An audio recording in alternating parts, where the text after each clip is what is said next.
ನೋಡಿ, ಈಗ ಆಲ್ರೆಡಿ ಸಾವು ನೋವು ಸಂಭವಿಸಿದೆ. ಒಂದ್ ಕಡೆನಲ್ಲಿ ಗಾಯಾಳುಗಳು ಚಿಕಿತ್ಸೆಯನ್ನ ಪಡೆದುಕೊಳ್ತಿದ್ದಾರೆ. ಸದ್ಯದ ಪರಿಸ್ಥಿತಿ ಅಲ್ಲಿ ಯಾವ ರೀತಿ ಆಗಿದೆ?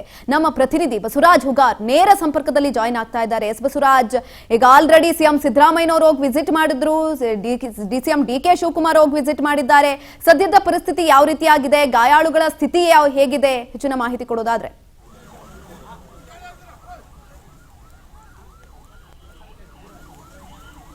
ಸುಕನ್ಯಾ, ಈಗಾಗಲೇ ಶಿವಾಜಿನಗರದ ಬೌರಿಂಗ್ ಆಸ್ಪತ್ರೆಯ ಒಂದು ಏನು ಕಾಂಪೌಂಡ್ ಕುಸಿದು ಸುಮಾರು 7 ಜನ ಕೂಡ ಸಾವನ್ನಪ್ಪಿರ್ತಕ್ಕಂಥದ್ದು, ಇನ್ನು 7 ಜನ ಗಾಯಾಳು ಕೂಡ ಆಗಿರ್ತಕ್ಕಂಥದ್ದು. ಈಗ ಬೌರಿಂಗ್ ಆಸ್ಪತ್ರೆಯಲ್ಲಿ ಕೂಡ ಆ ಒಂದು ಗಾಯಾಳುಗಳನ್ನು ಕೂಡ ದಾಖಲು ಮಾಡಿದ್ದಾರೆ. ಈಗಾಗಲೇ ಘಟನೆ ನಡೆದಂತಹ ಸಂದರ್ಭದಲ್ಲಿ ಸಿಎಂ ಸಿದ್ದರಾಮಯ್ಯನವರು ಕೂಡ ಈ ಸ್ಥಳಕ್ಕೆ ಬಂದು ಕೂಡ ಪರಿಶೀಲನೆ ಕೂಡ ನಡೆಸಿದ್ದಾರೆ.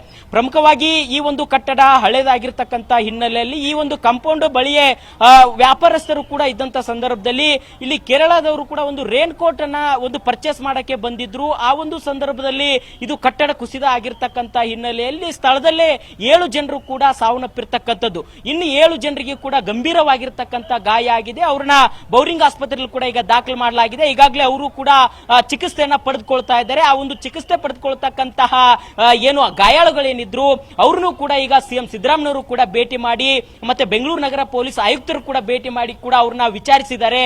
ಯಾವ ರೀತಿಯಾಗಿ ಇಲ್ಲಿ ಕಟ್ಟಡ ಬಿತ್ತು ಅನ್ನುವಂಥದ್ದು ಕೂಡ ಅಧಿಕಾರಿಗಳಿಂದಲೂ ಕೂಡ ಮಾಹಿತಿ ಪಡೆದುಕೊಂಡಿದ್ದಾರೆ. ಮತ್ತೆ ಅದಾದ ಸಿಎಂ ಸಿದ್ದರಾಮಯ್ಯನವರ ನಂತರದಲ್ಲಿ ಡಿಸಿಎಂ ಡಿಕೆ ಶಿವಕುಮಾರ್ ಅವರು ಕೂಡ ಆಸ್ಪತ್ರೆಗೂ ಕೂಡ ಭೇಟಿ ಕೊಟ್ಟು ಅಲ್ಲಿರ್ತಕ್ಕಂಥ ಮಾಹಿತಿಯನ್ನು ಕೂಡ ಕಲೆ ಹಾಕಿದ್ದಾರೆ. ಮತ್ತೆ ಗಾಯಾಳುಗಳನ್ನು ಕೂಡ ವಿಚಾರಿಸಿದ್ದಾರೆ. ಅದಾದ ಬಳಿಕ ಇಲ್ಲಿ ಘಟನೆ ನಡೆದಿರ್ತಕ್ಕಂಥ ಸ್ಥಳಕ್ಕೂ ಕೂಡ ಬಂದು ಡಿಸಿಎಂ ಡಿಕೆ ಶಿವಕುಮಾರ್ ಅವರು ಮತ್ತೆ ಜಿಬಿಎ ಮುಖ್ಯ ಆಯುಕ್ತರು ಕೂಡ ಬಂದಿರತಕ್ಕಂಥದ್ದು, ಮತ್ತೆ ಬೆಂಗಳೂರು ನಗರ ಪೊಲೀಸ್ ಆಯುಕ್ತರು ಕೂಡ ಬಂದು ಸ್ಥಳದಲ್ಲಿ ಇರ್ತಕ್ಕಂಥ ಯಾವ ರೀತಿಯಾಗಿ ಘಟನೆ ಆಯಿತು, ಇದು ಏನು ಬೌರಿಂಗ್ ಆಸ್ಪತ್ರೆಯ ಒಂದು ಏನು ಕಾಂಪೌಂಡ್ ಯಾವ ರೀತಿಯಾಗಿ ಕುಸಿತು ಅನ್ನುವಂಥದ್ದು, ಯಾವ ರೀತಿಯಾಗಿ ಅನ್ನುವಂಥದ್ದನ್ನು ಕೂಡ ಸಾಕಷ್ಟು ಒಂದು ಕಡೆ ಗಂಭೀರವಾಗಿರ್ತಕ್ಕಂಥ ಚರ್ಚೆಯನ್ನು ಕೂಡ ನಡೆಸಿದ್ರು. ಮತ್ತೆ ಸಚಿವ ಜಮೀರ್ ಅಹಮದ್ ಖಾನ್ ಅವರು ಕೂಡ ಅವರ ಜೊತೆಯಲ್ಲಿದ್ರು. ಒಂದು ಆಯುಕ್ತರಿಂದಲೂ ಕೂಡ ಡಿಕೆ ಶಿವಕುಮಾರ್ ಅವರು ಕೂಡ ಮಾಹಿತಿ ಪಡೆದುಕೊಂಡ್ರು.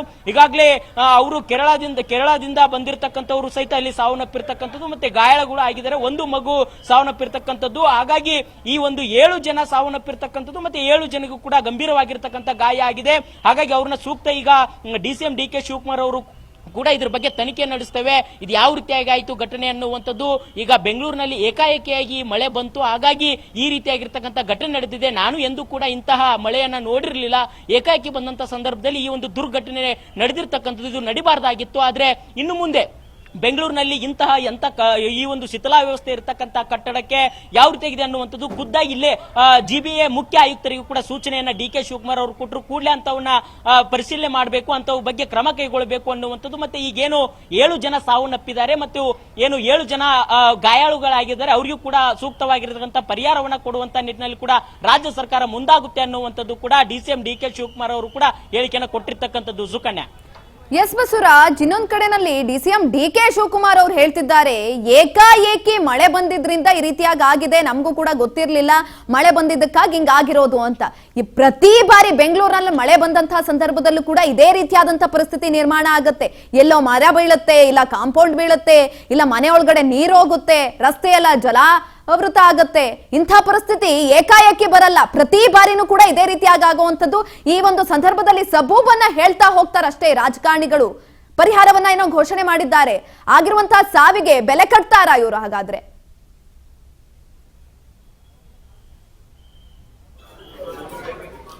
ಖಂಡಿತವಾಗ್ಲೂ ಕೂಡ ಘಟನೆ ಆದ ಬಳಿಕ ಒಂದ್ ಕಡೆ ನಾವು ಪರಿಹಾರ ಕೊಡ್ತೀವಿ ಅನ್ನುವಂಥದ್ದು ಒಂದು ಅಧಿಕಾರಿಗಳಾಗಿರ್ಬೋದು, ಮತ್ತೆ ಜವಾಬ್ದಾರಿತ ಸ್ಥಾನದಲ್ಲಿರ್ತಕ್ಕಂಥ ಸಿಎಂ ಆಗಿರ್ಬೋದು, ಡಿಸಿಎಂ ಆಗಿರ್ಬೋದು ಹೇಳ್ತಾರೆ. ಆದ್ರೆ ಈ ಕಟ್ಟಡ ಯಾವ ರೀತಿಯ ಪರಿಸ್ಥಿತಿ ಅನ್ನುವಂಥದ್ದು ನಾನು ಇಲ್ಲೇ ನಿಮಗೆ ತೋರಿಸ್ತಾ ಹೋಗ್ತೇನೆ. ಒಂದ್ ಕಡೆ ಈ ಒಂದು ಕಟ್ಟಡ ಯಾವ ರೀತಿಯ ಕುಸಿತು ಅನ್ನುವಂಥದ್ದು, ಇಲ್ಲಿ ದೊಡ್ಡದಾಗಿರ್ತಕ್ಕಂಥ ಬೌರಿಂಗ್ ಆಸ್ಪತ್ರೆ ಇದೆ. ಆ ಆಸ್ಪತ್ರೆಯಿಂದ ಇಲ್ಲಿ ಪಕ್ಕದಲ್ಲೇ ಈ ಒಂದು ಕಾಂಪೌಂಡ್ ಕೂಡ ಇರ್ತಕ್ಕಂಥದ್ದು. ಈ ಕಾಂಪೌಂಡ್ ಪಕ್ಕದಲ್ಲೇ ವ್ಯಾಪಾರಿಗಳು ಕೂಡ ಇದ್ರು. ಇಲ್ಲಿ ನಾನು ನಿಮಗೆ ತೋರಿಸ್ತೇನೆ.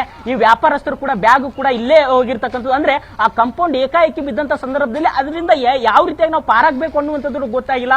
ಇಲ್ಲಿ ನೋಡಿ, ಹೊಸ ಬ್ಯಾಗ್ಗಳು ಕೂಡ ಇಲ್ಲೇ ಬಿಟ್ಟು ಹೋಗಿರ್ತಕ್ಕಂಥದ್ದು. ಸಾಕಷ್ಟು ಒಂದ್ ಕಡೆ ಏಕಾಏಕಿ ಕುಸಿದಂತ ಕಾರಣದಿಂದ ಇಲ್ಲಿ ಇರ್ತಕ್ಕಂಥ ಜನರಿಗೆ ಏನ್ ಮಾಡ್ಬೇಕು ಅನ್ನುವಂಥದ್ದು ಕೂಡ ತೋಚಿಲ್ಲ. ಯಾಕಂತಂದ್ರೆ ಇಲ್ಲಿ ನಾವು ತೋರಿಸ್ತಾ ಹೋಗ್ತೀನಿ ನಿಮಗೆ ಯಾವ ರೀತಿಯಾಗಿ ಇಲ್ಲಿ ಕಟ್ಟಡ ಕುಸಿದಿದೆ ಅನ್ನುವಂಥದ್ದು.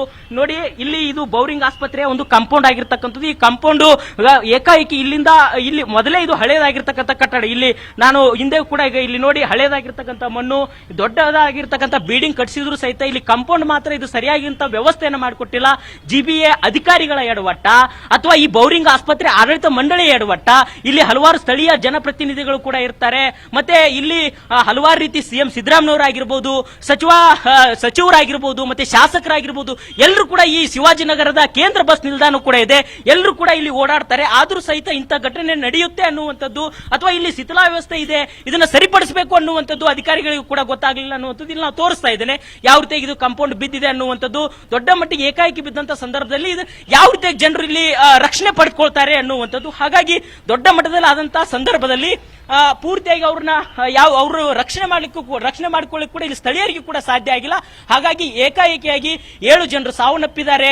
ಅಲ್ಲಿ ಮಗು ಕೂಡ ಅದರಲ್ಲಿದೆ, ಕೇರಳದವರು ಕೂಡ ಇದ್ದಾರೆ. ಯಾರ್ಯಾದ್ರೂ ಕೂಡ ಜೀವನೆ. ಯಾಕಂದ್ರೆ ಬೆಂಗಳೂರಿನಲ್ಲಿ ಪದೇ ಪದೇ ಆಗಿರ್ತಕ್ಕಂಥ ಈ ಘಟನೆಗೆ ಏನ್ ಕಾರಣ ಅನ್ನುವಂತ ನಾವು ಕೂಡ ಪ್ರಶ್ನೆ ಮಾಡಿದ್ವಿ DK ಶಿವಕುಮಾರ್ ಅವ್ರನ್ನ. ನೀವು ಜಿಲ್ಲಾ ಉಸ್ತುವಾರಿ ಸಚಿವರಿದ್ದೀರಿ, ಮೊನ್ನೆ RCB ಒಂದು ಕಾಲ್ ತುಳಿತ ಪ್ರಕರಣದಿಂದ 11 ಜನ ಸಾವನ್ನಪ್ಪಿದ್ರು. ಅದಾದ ಬಳಿಕ ಈ ರೀತಿ ಘಟನೆಗೆ ಯಾವ ರೀತಿಯಾಗಿ ನೀವು ಕ್ರಮ ಕೈಗೊಳ್ತೀರಾ ಅನ್ನುವಂತ ಸಂದರ್ಭದಲ್ಲಿ ಇದನ್ನ ತನಿಖೆ ನಡೆಸ್ತೇವೆ, ಪರಿಶೀಲನೆ ನಡೆಸ್ತೇವೆ ಅನ್ನುವಂತ ಮಾತನ್ನ DK ಶಿವಕುಮಾರ್ ಅವರು ಹೇಳಿರ್ತಕ್ಕಂಥದ್ದು. ಹಾಗಾಗಿ ನಿಜಕ್ಕೂ ಸುಕನ್ಯಾ, ಈ ರೀತಿಯಾಗಿರ್ತ ಘಟನೆ ಮತ್ತೊಮ್ಮೆ ಮರಿ ಕಳಿಸಬಾರ್ದು.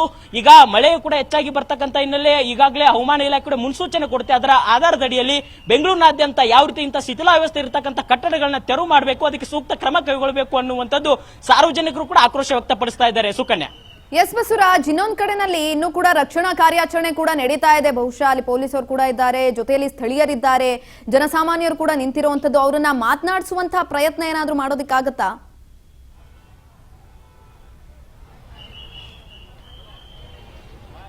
ಸುಕನ್ಯಾ, ಇಲ್ಲಿ ಇನ್ನೂ ಕೂಡ ಈಗಾಗಲೇ ರಕ್ಷಣಾ ಕಾರ್ಯ ಕೂಡ ಆಗಿರ್ತಕ್ಕಂಥದ್ದು. ಮತ್ತೆ ಇಲ್ಲಿ ಘಟನೆಗೆ ಏನ್ ಕಾರಣ ಅನ್ನುವಂಥದ್ದನ್ನು ಕೂಡ ಪರಿಶೀಲನೆ ಕೂಡ ಅಧಿಕಾರಿಗಳು ಕೂಡ ಮಾಡಿರ್ತಕ್ಕಂಥದ್ದು. ಈಗಾಗಲೇ ಅಗ್ನಿಶಾಮಕ ದಳದ ಸಿಬ್ಬಂದಿ ಒಂದು ಅಧಿಕಾರಿಗಳು ಕೂಡ ಬಂದಿರತಕ್ಕಂಥದ್ದು. ಮತ್ತೆ ಇಲ್ಲಿ ಸ್ಥಳೀಯರು ಕೂಡ, ಯಾಕಂತಂದ್ರೆ ಇಲ್ಲಿ ಇರ್ತಕ್ಕಂಥ ಘಟನೆಗೆ ಸಾಕಷ್ಟು ಒಂದು ಕಡೆ ಈ ಘಟನೆ ನಡೆದಿರ್ತಕ್ಕಂಥ ಸ್ಥಳದನ್ನ ಪರಿಶೀಲನೆ ಮಾಡಬೇಕಾಗುತ್ತೆ. ಹಾಗಾಗಿ ಇಲ್ಲಿ ಜನರನ್ನು ಕೂಡ ಸುಳಿವು ಕೂಡ ಬಿಡ್ತಾ ಇಲ್ಲ. ಪೊಲೀಸ್ ಅಧಿಕಾರಿಗಳು ಕಾಕಿ ಭದ್ರತೆಯನ್ನು ಕೂಡ ಹಾಕಿರ್ತಕ್ಕಂಥದ್ದು.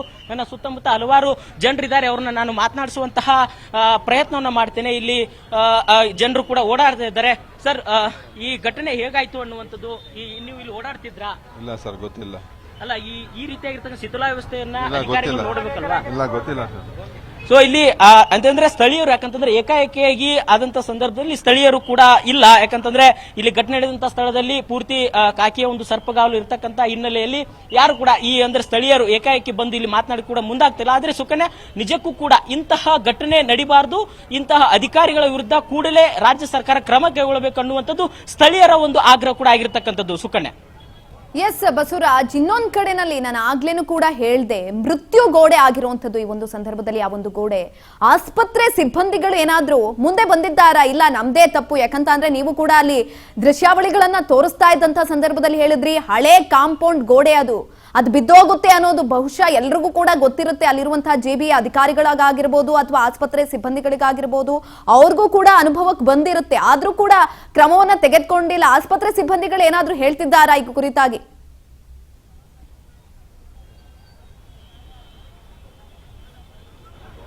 ಸುಕನ್ಯಾ, ಈಗಾಗಲೇ CM ಸಿದ್ದರಾಮಯ್ಯ ಆಗಿರಬಹುದು, ಮತ್ತೆ ಉಪಮುಖ್ಯಮಂತ್ರಿಗಳಾಗಿರ್ತಕ್ಕಂಥ DK ಶಿವಕುಮಾರ್ ಆಗಿರಬಹುದು, ಮತ್ತೆ ಸಚಿವ ಜಮೀರ್ ಅಹಮದ್ ಖಾನ್ ಅವರು, ಅಗ್ನಿಶಾಮಕ ದಳದ ಅಧಿಕಾರಿಗಳು ಸಹಿತ ಇಲ್ಲಿ ಸ್ಥಳಕ್ಕೆ ಬಂದು ಪರಿಶೀಲನೆ ಕೂಡ ನಡೆಸಿದ್ದಾರೆ. ಪ್ರಮುಖವಾಗಿ ಇಲ್ಲಿ ಬೌರಿಂಗ್ ಆಸ್ಪತ್ರೆಯ ಆಡಳಿತ ಮಂಡಳಿ ಕೂಡ ಈ ಬಗ್ಗೆ ಗಮನ ಹರಿಸಬೇಕಾಗಿತ್ತು. ಆದ್ರೆ ಈವರೆಗೂ ಕೂಡ ಅವರು ಇದನ್ನ ಯಾವ ರೀತಿಯಾಗಿ ಕಟ್ಟಡ ಇತ್ತು ಅನ್ನುವಂಥದ್ದು ಅಥವಾ ಇದನ್ನ ಶಿಥಿಲಾ ವ್ಯವಸ್ಥೆ ಇರತಕ್ಕಂಥದ್ದನ್ನ ಒಂದು ಪರಿಶೀಲನೆ ನಡೆಸಿ ಇದನ್ನ ಮತ್ತೆ ಕಟ್ಟಡ ಹೊಸದಾಗಿ ನಿರ್ಮಿಸುವಂತ ಪ್ರಯತ್ನ ಮಾಡ್ತಾ ಇದ್ರಾ ಅಥವಾ ಈ ಬಗ್ಗೆ ಅವರಿಗೆ ಗೊತ್ತೇ ಇರಲಿಲ್ವಾ ಅನ್ನುವಂಥದ್ದು ಈವರೆಗೂ ಕೂಡ ಬೌರಿಂಗ್ ಆಸ್ಪತ್ರೆಯ ಆಡಳಿತ ಮಂಡಳಿ ಯಾವುದೇ ರೀತಿ ಕೂಡ ಪ್ರತಿಕ್ರಿಯೆ ಕೊಟ್ಟಿಲ್ಲ. ಮತ್ತೆ ಅವರು ಕೂಡ ಈ ಬಗ್ಗೆ ಕೂಡ ಮಾಹಿತಿಯನ್ನು ಕೂಡ ಹೊರಬಿಟ್ಟಿಲ್ಲ. ಈಗಾಗಲೇ DK ಶಿವಕುಮಾರ್ ಅವರು ಹೇಳಿದ್ದಾರೆ, ಅದು ಬೌರಿಂಗ್ ಆಸ್ಪತ್ರೆ ಆಡಳಿತ ಮಂಡಳಿಯ ಎಡವಟ್ಟ ಅಥವಾ ಅಧಿಕಾರಿಗಳಾದ ಅದನ್ನೆಲ್ಲವನ್ನು ಕೂಡ ನಾವು ತನಿಖೆ ನಡೆಸ್ತೇವೆ, ಯಾರೇ ಆಗಿದ್ರು ಸಹಿತ ನಾವು ಸೂಕ್ತವಾಗಿದ್ದ ಕ್ರಮ ಕೈಗೊಳ್ತೇವೆ ಅನ್ನುವಂತ ಮಾತನ್ನ DK ಶಿವಕುಮಾರ್ ಅವರು ಹೇಳಿದ್ದಾರೆ. ಆದ್ರೆ ಬೌರಿಂಗ್ ಆಸ್ಪತ್ರೆಯ ಆಡಳಿತ ಮಂಡಳಿ ಈ ಬಗ್ಗೆ ಗಮನ ಹರಿಸಬೇಕಾಗಿತ್ತು. ಯಾಕಂತಂದ್ರೆ ದೊಡ್ಡ ಮಟ್ಟದ ಬಿಲ್ಡಿಂಗ್ ಕೂಡ ಕಟ್ಟಡವನ್ನು ಕೂಡ ನಿರ್ಮಾಣ ಮಾಡಿದ್ದಾರೆ. ಹಲವಾರು ಸಾರಿ ಏನು ಸಚಿವರು ಕೂಡ ಇಲ್ಲಿ ಬಂದು ಕೂಡ ಸಾಕಷ್ಟು ಕಾರ್ಯಕ್ರಮಗಳು ಕೂಡ ಈ ಒಂದು ಆಸ್ಪತ್ರೆಯಲ್ಲಿ ಕೂಡ ಭಾಗವಹಿಸಿದ್ದಾರೆ. ಆದ್ರೂ ಸಹಿತ ಇಂತಹ ಒಂದು ಕಟ್ಟಡವನ್ನ ಯಾಕೆ ಅವರು ಈ ರೀತಿ ಗಮನಿಸಲಿಲ್ಲ, ಅಥವಾ ಇದು ಶಿಥಿಲಾವಸ್ಥೆ ಇದೆ, ಇದು ಮುಂದೆ ಅನಾಹುತ ಆಗಬಹುದು ಅನ್ನುವಂಥದ್ದು ಕೂಡ ಅವರಿಗೆ ಪರಿಜ್ಞಾನ ಕೂಡ ಬರಲಿಲ್ಲ ಅನ್ನುವಂತ ಪ್ರಶ್ನೆಗಳು ಕೂಡ ಎಡೆಮಾಡಿಕೊಡ್ತಾ ಇದೆ. ಯಾಕಂತಂದ್ರೆ ಇಲ್ಲಿ ಶಿವಾಜಿನಗರದ ಕೇಂದ್ರ ಬಸ್ ನಿಲ್ದಾಣ ಏನಿದೆ, ಆ ಬಸ್ ನಿಲ್ದಾಣದಿಂದ ವ್ಯಾಪಾರಸ್ಥರು ಕೂಡ ಇದೇ ಕಾಂಪೌಂಡ್ ಗೋಡೆಗೆ ಆ ಒಂದು ಇಡೀ ಆಸ್ಪತ್ರೆಯ ಸುತ್ತುವರೆದು ಭಾಗವಾಗಿ ಕೂಡ ಅಲ್ಲಿ ವ್ಯಾಪಾರಿಗಳು ಸಣ್ಣ ಪುಟ್ಟ ಜೀವನೋಪಯಕ್ಕಾಗಿ ಅವರು ವ್ಯಾಪಾರಸ್ಥರು ಕೂಡ ತಮ್ಮ ತಮ್ಮ ಒಂದು ವ್ಯಾಪಾರವನ್ನ ಮಾಡ್ಲಿಕ್ಕೆ ಕೂಡ ಕುಳಿತಿರ್ತಾರೆ. ಆ ಒಂದು ಸಂದರ್ಭದಲ್ಲಿ ಈ ರೀತಿಯಾಗಿರ್ತಕ್ಕಂತಹ ಘಟನೆ ನಡೆದಂತ ಸಂದರ್ಭದಲ್ಲಿ ನಿಜಕ್ಕೂ ಸುಕನ್ಯಾ ಇದು ಅಧಿಕಾರಿಗಳು ಈಗ ಪರಿಶೀಲನೆ ನಡೆಸ್ತಾರೆ ಅನ್ನುವಂಥದ್ದು ಮಾತನ್ನು ಹೇಳ್ತಾರೆ. ಡಿ.ಕೆ. ಶಿವಕುಮಾರ್ ಅವರು ಹೇಳ್ತಾರೆ, ಸಿಎಂ ಸಿದ್ದರಾಮಯ್ಯ ಕೂಡ ಭರವಸೆ ಕೊಡ್ತಾರೆ, ಪರಿಹಾರವನ್ನ ಕೊಡ್ತಾರೆ. ಆದ್ರೆ ಇಂತಹ ಘಟನೆ, ಅದರಲ್ಲೂ ಬೆಂಗಳೂರು ನಗರದಲ್ಲಿ ವಿವಿಧ ರಾಜ್ಯಗಳಿಂದ ಮತ್ತೆ ದೇಶಗಳಿಂದಲೂ ಕೂಡ ಬಂದು ಇಲ್ಲಿ ವಾಸಿಸ್ತಾರೆ, ಮತ್ತೆ ಉದ್ಯಮಕ್ಕೆ ಅರಿಸಿ ಮತ್ತೆ ಸಣ್ಣ ಪುಟ್ಟ ವ್ಯಾಪಾರಸ್ಥರು ಕೂಡ ಬರ್ತಾರೆ, ದುಡಿಮೆ ಮಾಡ್ಲಿಕ್ಕೆ ಕೂಡ ಬರ್ತಾರೆ. ಅಂತವ್ರಿಗೆ ಈ ಪರಿಸ್ಥಿತಿ ಆದ್ರೆ ಮುಂದೆ ಈ ಒಂದು ಬೆಂಗಳೂರಿನ ಒಂದು ಜನತೆ ವ್ಯವಸ್ಥೆ ಏನು, ಅಥವಾ ಈ ಬೆಂಗಳೂರಿನ ಪರಿಸ್ಥಿತಿ ಏನು ಅನ್ನುವಂಥದ್ದು ಬೇರೆ ಬೇರೆ ರಾಜ್ಯಗಳಲ್ಲೂ ಕೂಡ ಯಾವ ರೀತಿಯಾಗಿ ಸಂದೇಶ ರವಾನೆ ಆಗುತ್ತೆ ಅನ್ನುವಂಥದ್ದು ರಾಜ್ಯ ಸರ್ಕಾರದಲ್ಲಿರ್ತಕ್ಕಂಥ ಜವಾಬ್ದಾರಿತ ಸ್ಥಾನದಲ್ಲಿರ್ತಕ್ಕಂಥವ್ರು ಅದನ್ನ ಅರ್ಥಕೊಳ್ಬೇಕು. ಇದೀಗ ನಾವು ಸ್ಥಳೀಯರನ್ನು ಕೂಡ ಇಲ್ಲಿ ಮಾತನಾಡಿಸುವಂತಹ ಪ್ರಯತ್ನವನ್ನು ಕೂಡ ಮಾಡ್ತೇನೆ. ಮೇಡಮ್, ಇಲ್ಲೇ ಕೂಡ ತಾವು ಕೂಡ ಇರುವಂತದ್ದು, ಈ ಆಸ್ಪತ್ರೆ ಕೂಡ ದೊಡ್ಡದಾಗಿ ಬಿಲ್ಡಿಂಗ್ ಕೂಡ ಇರತಕ್ಕಂಥದ್ದು, ಏಕಾಏಕಿ ಬೀಳಲಿಕ್ಕೆ ಏನ್ ಕಾರಣ, ಅಥವಾ ಈ ಒಂದು ಶಿಥಿಲಾವಸ್ಥೆ ಇದೆ ಅನ್ನುವಂಥದ್ದು ಆಡಳಿತ ಮಂಡಳಿ ಗೊತ್ತಿತ್ತಾ, ಯಾವ ರೀತಿಯಾಗಿ ಮೇಡಮ್? ಸರ್, ಈಗ ಗಮನಕ್ಕೆ ಬಂದಿರೋದು ಇದು ಬೀಳುತ್ತೆ ಅಂತ ಗೊತ್ತಿಲ್ಲ, ನಾವು ಎಂಕ್ವೈರಿ ಮಾಡಿದ್ವಿ ಅಂತ ಗಮನಕ್ಕೆ ಬಂದಿರೋದು. ಬಟ್ ಇಲ್ಲಿನ ಪ್ರಕಾರ ನೋಡಿದ್ರೆ ಇದು ಶಿಥಿಲಾವಸ್ಥೆ, ಇದು ತುಂಬಾ ಹಳೆ ಕಾಂಪೌಂಡು. ಯಾಕೆಂದ್ರೆ ಹೊಸದಾಗಿದ್ರೆ ಅವರು ಗಮನ ಹರಿಸಿದ್ರೆ ಇಷ್ಟು ದೊಡ್ಡ ಮಟ್ಟದ ಆಘಾತ ಆಗ್ತಾ ಇರ್ಲಿಲ್ಲ. ಆದ್ರೆ ಬೆಂಗಳೂರಲ್ಲಿ ಎಲ್ಲಾ ಕಡೆ ಆಗಿದೆ. ಈಗ ಸಿಎಂ DCM ಬಂದು ಒಂದು ಸಾಂತ್ವನ ಹೇಳಿದ್ದಾರೆ, ಮತ್ತೆ ಅವರಿಗೆ ಪರಿಹಾರ ಧನ ಕೊಟ್ಟಿದ್ದಾರೆ. ಆದ್ರೆ ನಾನು ಬೀದಿ ಬದಿ ವ್ಯಾಪಾರಿಗಳ ವಿಭಾಗದ ಮಹಿಳಾ ರಾಜ್ಯಾಧ್ಯಕ್ಷೆ ಆಗಿ ಹೇಳೋದೇನಂದ್ರೆ, ನಮ್ಮ ವಿಭಾಗಕ್ಕೆ, ನಮ್ಮ ವ್ಯಾಪಾರಿಗಳಿಗೆ ಇದು ತುಂಬಲಾರದ ನಷ್ಟ. ನಾವು ಹಣ ಕೊಡ್ಬೋದು, ಈಗ ಅವರ ಮನೆಗೆ ಸಾಂತ್ವನ ಹೇಳೋಷ್ಟು ಧೈರ್ಯ ನಮ್ಗಳಿಗಿಲ್ಲ. ನಾವು ಹೇಳೋದು, ಈ ಮೂಲಕ ಹೇಳೋದು, ನಾವು ಗವರ್ಮೆಂಟ್ಗಳಿಗೆ ಸರ್ವೆ ಆಗಿದೆ, ನಮ್ಮ ಜನಗಳಿಗೆಲ್ಲ ರಾಜ್ಯದಲ್ಲಿ ಸರ್ವೆ ಆಗಿದೆ. ಬೆಂಗಳೂರಲ್ಲಿ ಈಗ ಏನಂದ್ರೆ ಒಂದು GBA ಆಗಿರೋದ್ರಿಂದ ಸ್ವಲ್ಪ ತಡ ಆಗಿದೆ. ನಾವು ಆದಷ್ಟು ಬೇಗ ಇದೆಲ್ಲ ಅವ್ರಿಗೆ ಸೂಕ್ತವಾದ ವೆಂಡಿಂಗ್ ಝೋನ್ಗಳು ಮಾಡಿಕೊಟ್ರೆ ಈ ಅನಾಹುತಗಳಿಂದ ಆದಷ್ಟು ತಡೆ ಆಗುತ್ತೆ. ಮತ್ತೆ ನಾನು ಈ ಮೂಲಕ ತಿಳಿಸೋದು, ನಮ್ಮ ಬೀದಿ ಬದಿ ವ್ಯಾಪಾರಿಗಳು ಎಲ್ಲರೂ ಮಾಡೋದು ಫುಟ್ಪಾತ್ಗಳಲ್ಲಿ, ಶಿಥಿಲ ಆಗಿರೋಂಥ ಬಿಲ್ಡಿಂಗ್ಗಳ ಹತ್ರ ಆಗಲಿ, ಮರಗಳ ಕೆಳಗಡೆ ಆಗಲಿ, ಎಲ್ಲೇ ವ್ಯಾಪಾರ ಮಾಡ್ತಾ ಇದ್ರು ನಿಮ್ಮ ಜೀವನದ ಬಗ್ಗೆ, ನಿಮ್ಮ ಸೇಫ್ಟಿ ಬಗ್ಗೆ ದಯವಿಟ್ಟು ತಿಳ್ಕೊಳ್ಳಿ ಅಂತ ಹೇಳಕ್ಕೆ ಇಷ್ಟಪಡ್ತೀನಿ. ನಾವೀಗ ಭೇಟಿ ನೀಡಬೇಕು. 3 ಜನ ಹಾಸ್ಪಿಟಲ್ ಅಲ್ಲಿ ಇದ್ದಾರೆ, ನಾವೀಗ ಹೋಗ್ಬೇಕು. ಓಕೆ, ಅಂದ್ರೆ ಇಲ್ಲಿ ಸ್ಟ್ರೀಟ್ ವೆಂಡರ್ಸ್ ನ ಒಂದು ಅಸೋಸಿಯೇಷನ್ ನ ಅಧ್ಯಕ್ಷರು ಕೂಡ ಮಾತಾಗಿತ್ತು. ಈಗ ಸ್ಥಳಕ್ಕೆ ವಿರೋಧ ಪಕ್ಷದ ನಾಯಕರಾಗಿರ್ತಕ್ಕಂಥ ಆರ್ ಅಶೋಕ್ ಅವರು ಕೂಡ ಸ್ಥಳದ ಪರಿಶೀಲನೆಗೆ ಕೂಡ ಬಂದಿರತಕ್ಕಂಥದ್ದು. ಈಗಾಗಲೇ ವಿರೋಧ ಪಕ್ಷದ ನಾಯಕರಾಗಿರ್ತಕ್ಕಂಥ ಆರ್ ಅಶೋಕ್ ಅವರು ಆ ಸ್ಥಳಕ್ಕೆ ಕೂಡ ಭೇಟಿ ಕೊಟ್ಟಿದ್ದಾರೆ. ಯಾವ ರೀತಿಯ ಘಟನೆ ಆಯ್ತು, ಏನೆಲ್ಲ ಅಲ್ಲಿ ಆಯ್ತು ಅನ್ನುವಂಥದ್ದನ್ನ ಖುದ್ದಾಗಿ ಅವರು ಕೂಡ ಪರಿಶೀಲನೆ ಕೂಡ ನಡೆಸ್ತಾ ಇದ್ದಾರೆ. ಈಗಾಗಲೇ ಸಿಎಂ ಆಗಿರ್ಬೋದು, DCM ಆಗಿರ್ಬೋದು, ಅವರು ಕೂಡ ಬಂದು ಸ್ಥಳಕ್ಕೆ ಕೂಡ ಪರಿಶೀಲನೆ ನಡೆಸಿದ್ರು.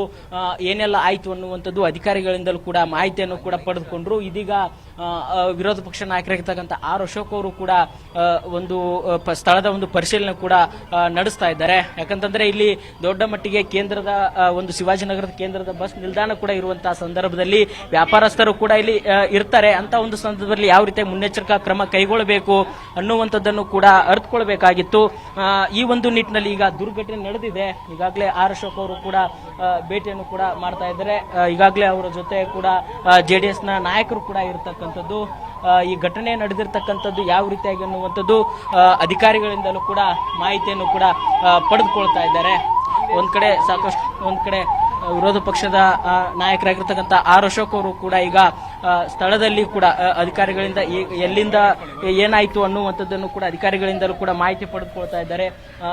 ಎಲ್ಲಿಂದ ಕಟ್ಟಡ ಕುಸಿತದಿಂದ ಏನೆಲ್ಲ ಆಯ್ತು ಅನ್ನುವಂಥದ್ದನ್ನು ಕೂಡ ಪರಿಶೀಲನೆ ಕೂಡ ನಡೆಸ್ತಾ ಇದ್ದಾರೆ. ನಾವೀಗ ನಿಮಗೆ ಆರ್ ಅಶೋಕ್ ಅವರು ಪರಿಶೀಲನೆ ನಡೆಸತಕ್ಕಂತಹ ವಿಜುವಲ್ಸ್ ಅನ್ನು ಕೂಡ ನಿಮಗೆ ತೋರಿಸ್ತಾ ಇದ್ದೇವೆ. ಈಗ ಈ ಕಟ್ಟಡ ಏನು ಕುಸಿತು, ಎಲ್ಲಿಂದ ಆ ಒಂದು ಕಟ್ಟಡ ಕುಸಿತಕ್ಕಂತ ಕಾರಣ ಏನು ಅನ್ನುವಂಥದ್ದನ್ನು ಕೂಡ ಕುಲಂಕುಷವಾಗಿ ಕೂಡ ಆರ್ ಅಶೋಕ್ ಅವರು ಕೂಡ ಪರಿಶೀಲನೆ ಕೂಡ ನಡೆಸ್ತಾ ಇದ್ದಾರೆ. PC ಮೋಹನ್ ಅವರು ಕೂಡ ಇದ್ದಾರೆ, JDS ನ ನಾಯಕರು ಕೂಡ ಇದ್ದಾರೆ. ಸಂಸದರು ಮತ್ತು ವಿರೋಧ ಪಕ್ಷದ ನಾಯಕರು ಕೂಡ ಇಲ್ಲಿ ಸ್ಥಳದ ಪರಿಶೀಲನೆ ಕೂಡ ನಡೆಸ್ತಾ ಇದ್ದಾರೆ. ಓಕೆ, ಎಸ್, ಧನ್ಯವಾದಗಳು ಬಸವರಾಜ್ ಹುಗಾರ್ ಹೆಚ್ಚಿನ ಮಾಹಿತಿಗಾಗಿ. ಎಸ್, ನೋಡಿ, ಈಗ ಆಲ್ರೆಡಿ ಸಿಎಂ ಸಿದ್ದರಾಮಯ್ಯನವರು ಜೊತೆಯಲ್ಲಿ DCM DK ಶಿವಕುಮಾರ್, ವಿರೋಧ ಪಕ್ಷದ ನಾಯಕರಾದಂತಹ ಅಶೋಕ್ ಅವರು ಎಲ್ಲರೂ ಕೂಡ ಹೋಗಿ ಸ್ಥಳ ಪರಿಶೀಲನೆಯನ್ನ ಮಾಡಿದ್ದಾರೆ. ಅದಕ್ಕೆ ಏನಾಯ್ತು, ಯಾಕಾಗಂಗಾಯ್ತು ಅದನ್ನ ಪರಿಶೀಲನೆ ಮಾಡೋದಕ್ಕೆ ಸೂಚನೆಯನ್ನ ಕೂಡ ಕೊಡಲಾಗಿದೆ ಈ ಒಂದು ಸಂದರ್ಭದಲ್ಲಿ.